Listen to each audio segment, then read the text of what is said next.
What is up, guys? Welcome back to the channel. My name is Trey Jones. Today we're going to be talking about my mental anxiety symptoms. All right, yesterday we talked about the physical symptoms that I dealt with on a regular basis. Today we're going to tackle the mental side. Go ahead and smash that like button down below if you're ready to kick anxiety in the butt. Leave me a comment down there.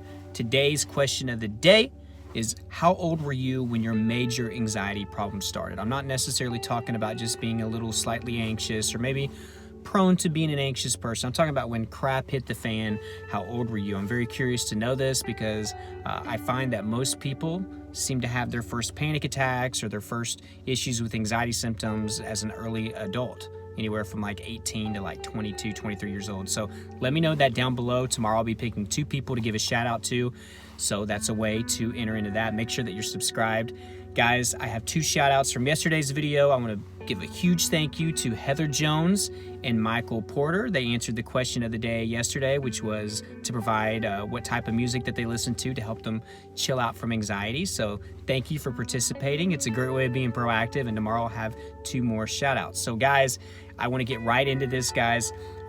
I love you all, and I want you to keep fighting in a way that I try to help you guys to show you that you're not alone. So if I can talk about my symptoms and talk about some of the things that I've been through, which is kind of the point of this channel, I feel like it brings a lot of peace to you guys. And I mean, I've gotten confirmation from you guys in the comments, excuse me. You guys are amazing. So thank you so much for being so supportive of what I do. And it makes this definitely easier. I'll say that. So the first one that is a big one, and most of you are going through this, is negative thinking. All right. Before I had my anxiety disorder, before my panic attack, I was already dealing with a negative mind. All right. I always seemed to look at the glass half empty. So it was kind of like a foreshadowing of what was to come. I learned that at a very young age. From what, I don't know. But anxiety, and in my opinion, anxiety disorders, they are a learned behavior. We learn how to handle adversity, handle life, handle obstacles, things that are in our way in a negative manner. Good thing is we can unlearn that, right? But I seemed to have everything I ever wanted in high school. I had the girl, I had the nice job, even in high school. I was fairly popular. I had scholarships academically and musical and instrumental to go to school, to college. I was just set up to succeed. But for whatever reason, all throughout my high school years, and even back in junior high, I saw everything in a negative light. I don't know why I did that. It was just the way that I was wired at the time. So whenever I had my anxiety disorder, whenever I had my first panic attack, I was already conditioned to thinking negatively. So what do you think happened then? Man, it was like everything. I saw the negative in the greatest things. So if you're dealing with negative thinking, that's something that you have to get out of. Now, I can spend a whole video on talking about negative thinking and how to change that. I do a lot of this with my coaching clients. So if you're interested in coaching, I can help you start to think in a more positive manner. It takes time, it takes patience, but you have to have positivity to overcome anxiety disorder. I'm just gonna be brutally honest with you. You have to change the way that you're thinking. And thank goodness I learned how to do that. Now I'm a better person than I was before, because now it's easy for me to think positively. So negative thinking, it's a horrible cycle, feeling sorry for yourself, seeing the glass half empty. Basically, you can find the bad in anything. The next one, guys, is something that ties into that, and that's anger. Sure, I have my dad's temper. Luckily, I've never had any serious issues with that in my entire life. But whenever I developed anxiety disorder, it's almost like we're like desperate. It's like we're an animal that's hurt. You ever seen a dog that's hurt or an animal that's hurt? They're very aggressive, right? They're very upset. That's kind of how we are when we're dealing with anxiety. We are just pushed to the limit. Our patience is very thin.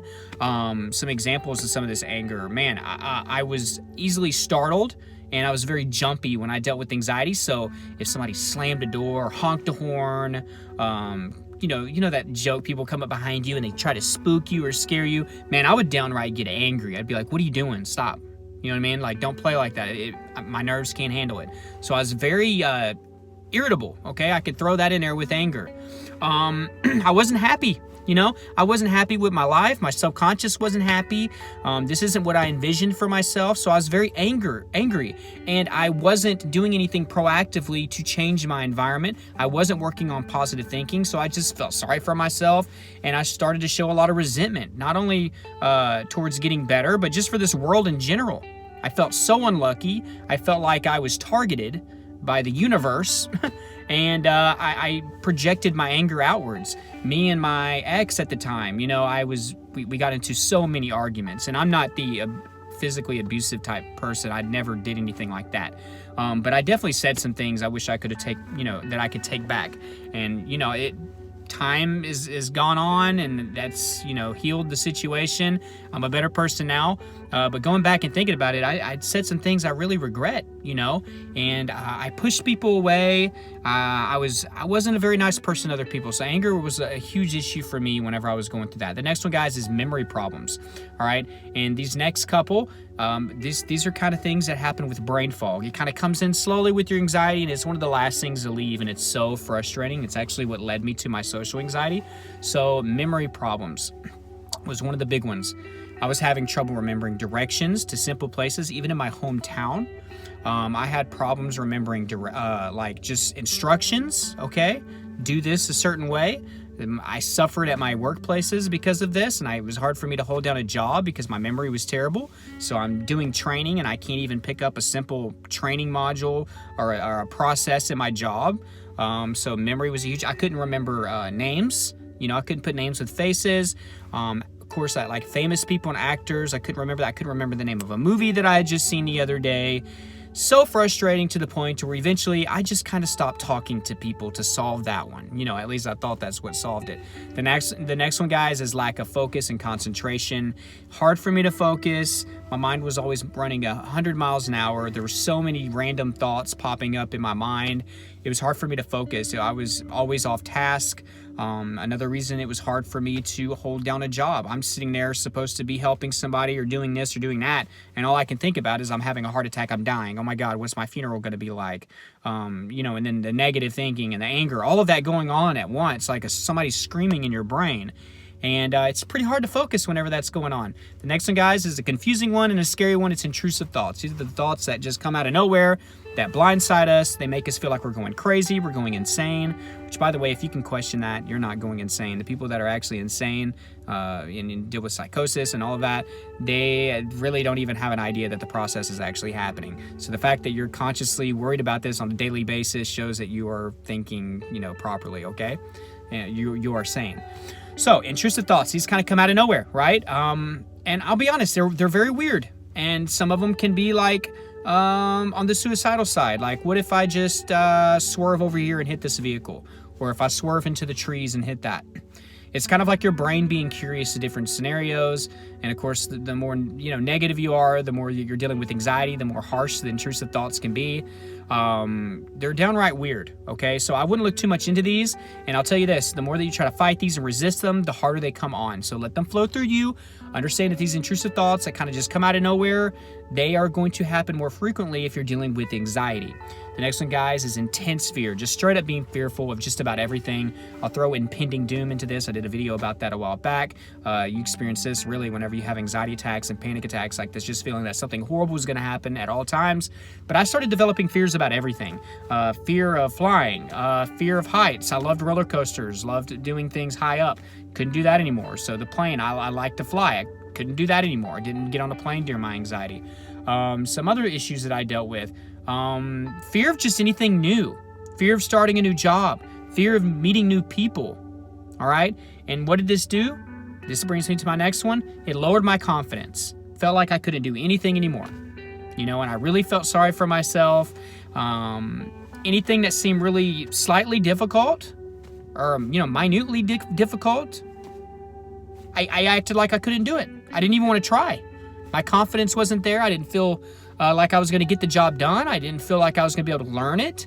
And I just would lose interest and move on from it. So lower confidence, something many of you are dealing with as well. And it brings me to the last one. All of these issues together led to my social anxiety. I stopped talking to people. Like I mentioned earlier, I started pushing people away.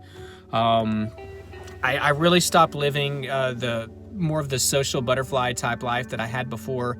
And I'm sorry guys, it's getting dark on me out here.